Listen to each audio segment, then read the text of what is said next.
Air density, जैसे हमें equation से आइडिया था विंड पावर की कि जो एयर डेंसिटी है वो डायरेक्टली प्रोपोर्शनल है, और एयर डेंसिटी जितनी ज़्यादा एयर आपकी डेंस होगी उतनी you are getting and generating more power.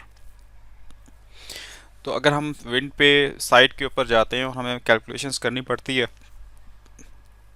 कि यार वहाँ एयर कितनी डेंस है, it's just start we are starting to do some calculations कि उसकी एयर डेंसिटी क्या है वहाँ साइड के ऊपर। तो उसका फार्मूला हमारे पास ये है कि एयर डेंसिटी जो है, density of air is equal to P. Okay, P is basically the air pressure, और हमें पता है कि जो एयर प्रेशर है वो हम मोस्टली जो हमारा एटमॉस्फेयर है उसमें वो मेजर करते हैं एटीएम के अंदर, एटमॉस्फेरिक प्रेशर। और नॉर्मली ये 1 एटीएम होता है जो प्रेशर हम मुस्तकिल हमारी बॉडी के ऊपर एक एयर का मुस्तकिल जो एयर का वॉल्यूम है उसका एक बहुत वज़न है, it has lot of weight. आखिर में हम अभी कैलकुलेट करेंगे कि भाई 1 मीटर जो क्यूब है आपकी डेंसिटी, उसका अंदाज़न कितने किलो कितने केजी वेट है, कितने ग्राम्स वेट है जो वो उसको एग्जर्ट करती है। सेकंड चीज़ W, W is a molecular weight of air. ठीक है जी, ये आपका कांस्टेंट है W, molecular weight of air that's equal to 28.97 grams per molecule. तो ये कांस्टेंट भी इसमें डालना पड़ेगा, into 10⁻³ divided by ideal gas constant are.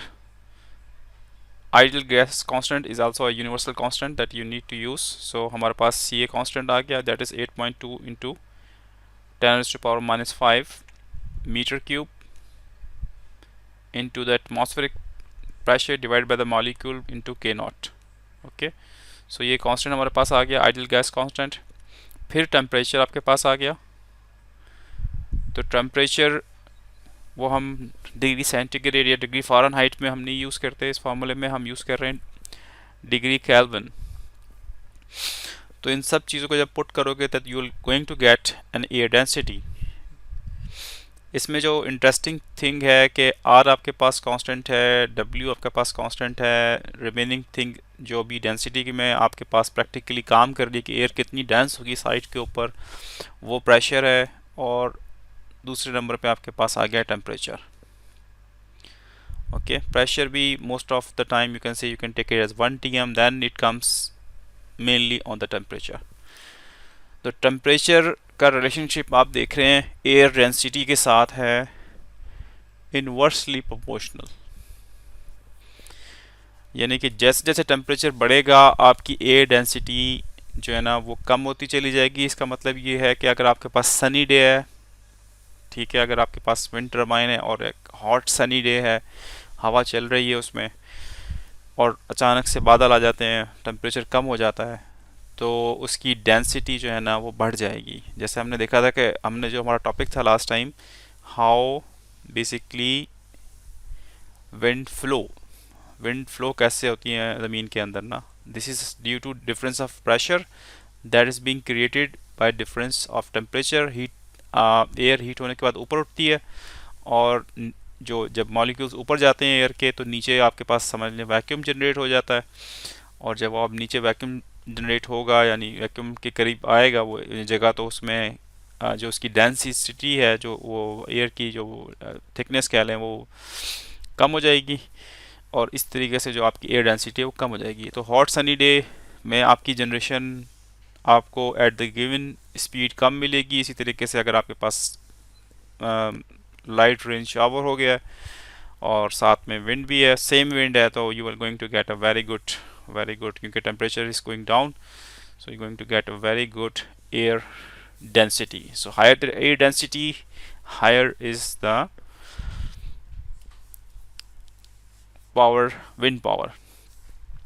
तो अगर हम इसको प्लॉट करें कैरेक्टरिस्टिक्स को, एयर डेंसिटी हम वर्टिकल एक्सिस पे ले लेते हैं और जो टेम्परेचर है वो हम हॉरिजॉन्टल एक्सिस पे ले रहे हैं। तो it's basically air density is inversely proportional to the temperature. So with temperature rise air density is decreasing abruptly. Okay, so ये एक रिलेशनशिप में पता चल गया. एल्टीट्यूड के साथ इसका रिलेशनशिप हो सकता है.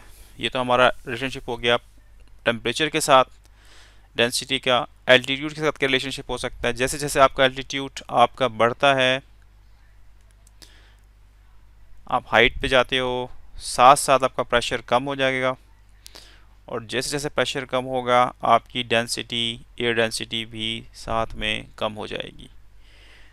तो जो top of the height hilly areas हैं वहाँ आपको डेंसिटी कम होगी. It is because the pressure is dropping at very height. तो माउंटेन एरिया, हाई एल्टीट्यूड्स में आपको ये मसला मिलेगा, which is making them unstable for installation. But still you can do the calculations. आप देख सकते हैं विंड कितनी स्पीड से चल रही है, क्योंकि एक फैक्टर नहीं है विंड जनरेशन में डेंसिटी. सबसे जो बड़ा इंपॉर्टेंट फैक्टर है जो हमने देखा है, that's basically velocity v cube. Okay, तो आपकी जो डेंसिटी है, तो आपकी जो जनरेशन है वो इन चीज़ों पे इम्पैक्ट होती है. डेंसिटी हो गई, वेलोसिटी हो गई, it's impacted on these things, and rotor surface area हो गया. अच्छा, अगर हम कैलकुलेशंस करें इसकी, तो आपके पास एक गिवन इक्वेशन है. आपने देखा यार, I want to calculate the air density.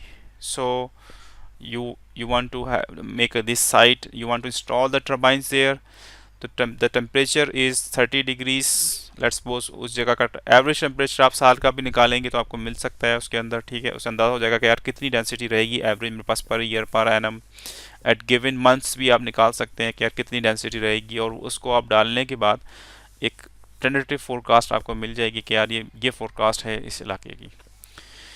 ठीक है, इसी तरीके से अगर आपके पास ऑप्शंस मिले कि सेम विंड स्पीड है, डिफरेंट एरियाज़ हैं, तो एक जगह ठंडा एक जगह हॉट है, तो obviously you go for the cooler area because you will get more dense air there.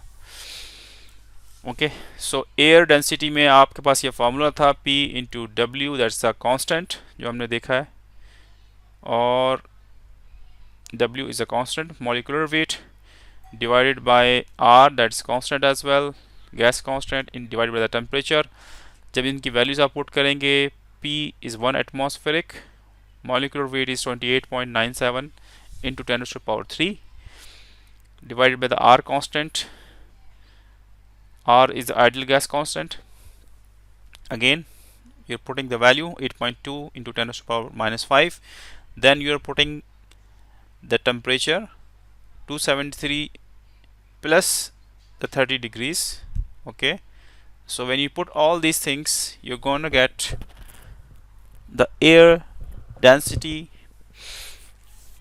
at the given site, that is measured in 1.165 kilograms per meter cube. So this much of the dense air you're gonna have. और ये basically एक metre cube में है. Standard आपका unit आ गया आपके पास, आपको अंदाज़ा हो गया एक मीटर क्यूब में ये डेंसिटी आपकी है. इसी तरीके से हमने देखा था एक और कॉन्सेप्ट जो हमने पढ़ा था, वो पावर डेंसिटी का था. पावर डेंसिटी किस तरह काम करती है, एक थी पावर, एक थी power density. Let me check where was that slide. हाँ, ये आ गई, ये पावर डेंसिटी. ओके, एक थी पावर डेंसिटी, एक थी पावर. तो I think somewhere in back, any how. तो इसी तरीके से हमने अभी